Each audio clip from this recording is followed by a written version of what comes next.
51 ans? Oui. Le Big Five, toi, J'ai pas aimé, moi, j'ai pas aimé ça. 50 ans, j'ai pas aimé ça. 51, ça n'a pas rapport. On s'en fout complètement. Là. Probablement qu'à 55, j'ai trouvé ça plus rushant. Mais, 50 ans, j'ai pas aimé ça. 50 ans, c'est assez sûr que... c'est ça, tu penses aux 60. C'est ça qui arrive. Moi aussi, j'ai passé le... God, je suis rendu là. Puis, l'autre chose, c'est un homme blanc de 50 ans. Oui, hein? Avec des valeurs d'homme blanc de 50 ans. Mais moi, j'ai été élevé par des baby boomers assez peace and love. Mon père portait un poncho, puis mes parents fumaient pas du pot, mais ils étaient comme des fumeux de pot. Ils se promenaient tout nu dans la maison, puis il n'y avait pas de problème. Là, c'était pas comme ma mère, elle fermait pas la porte le matin quand elle se préparait. Puis... Ouais, mon père portait des jupes en serviette, puis des fois, les bijoux de famille, comme tu sais. Non, fait que c'était assez une éducation sur l'égalitaire, des sexes, etc. La porte de la toilette ouverte, puis... Fait que quand l'homme de 50 ans blanc, je me reconnais vraiment pas dedans, là, tu sais, puis... C'est parce que je pense qu'on n'a pas la bonne image de l'homme de 50 ans, parce que si on regarde tous nos chums, c'est ça, des gars de 50 ans. Fait que c'est plus ça, des gars de 50 ans. Ouais, c'est ça. Mais tu sais, les gars de 50 ans, dans le temps, il y a 10 ans, ils disaient-tu que les gars de 50 ans, c'était plus ça, des gars de 50 ans? Mais je sais pas. Mais en tout cas, moi, j'ai eu une éducation extrêmement progressiste, là, vraiment... tu sais... toutes l'identité sexuelle et les différences, il me semble que ça m'était inculqué... des fois, au contraire, des fois, aujourd'hui, je me dis, mon Dieu, il y a beaucoup d'étiquetage, là. Il y a, tu sais, t'es pansexuel, t'es fluide, t'es LGBT. Même LGBT, là, les lettres se sont rajoutées, là, QDA, DD+. Mais il y a beaucoup de, tu sais, il y a beaucoup de castes là-dedans. Ouais. T'es hétéro, t'es hétéro avec expérience, t'es binaire, mais on dirait que c'est comme... C'est peut-être moi, c'est peut-être ça, être 50 ans, un homme blanc de 50 ans. C'est comme cet étiquetage-là, il me semble qu'elle appelle pas une espèce de liberté sexuelle, une espèce de liberté identitaire. Elle te ramène à quelque chose de vraiment square, tu sais. Moi, je suis hétéro, mais j'ai joué un gay, j'ai des amis gays, j'ai-tu des amis trans? Je suis pas sûr que j'ai des amis trans. Mais en même temps, tu sais... On l'a peut-être pas dit encore.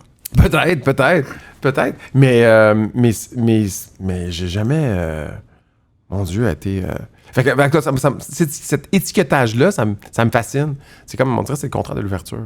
Mais peut-être c'est moi qui comprends pas. Ouais, mais c'est drôle parce que avec la pandémie, puis tout ce qui s'est passé dans le MeToo, puis ça a été comme des derniers mois assez rock'n'roll au niveau social. Dans la dénonciation.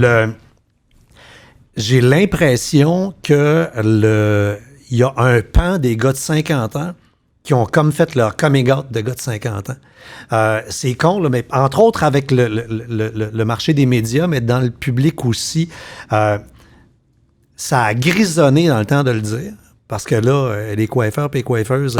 oui, dans ce sens-là, oui. Non, mais moi, le premier, regarde mes photos de v'là un an, regarde mes photos d'aujourd'hui. Moi, c'est ridicule. Je mettais quelque chose de transparent qui fait que c'était gris, mais c'était pas ça.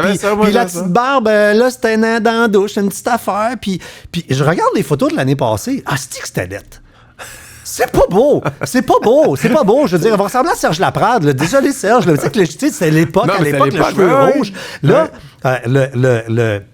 tu sais, toi aussi, le gris ressorti, le rock voisine. Ouais. Hey, rock! Tu sais, je veux dire, puis tu sais, par le 50 ans, je dis, moi, dans ma tête, j'ai encore 30, rock voisine a 23. Tu sais, toi aussi, t'es tout anime tôt ou tard, tu sais, puis bon.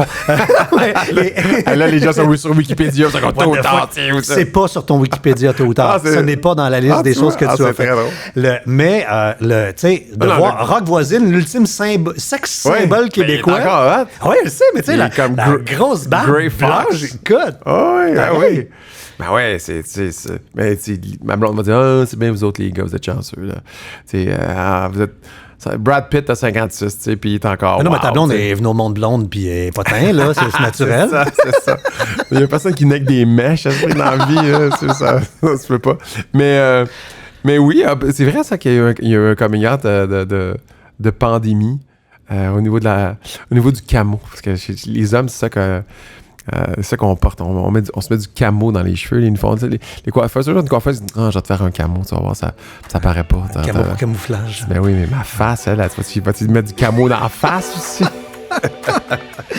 Aïe, aïe, aïe.